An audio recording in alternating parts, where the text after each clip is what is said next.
दोस्तों FIFA world cup चल रहा है तो सोचा आपको बता दें कि कौन सी टीम कितनी बार वर्ल्ड कप जीत चुकी है। पहला वर्ल्ड कप 1930 में हुआ जिसमें यूरुग्वे चैंपियन बनी।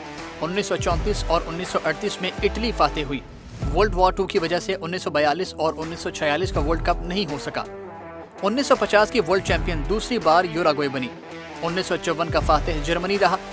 1958 और 1962 में ब्राजील ने वर्ल्ड कप जीता। 1966 में इंग्लैंड ने वर्ल्ड कप फतह किया।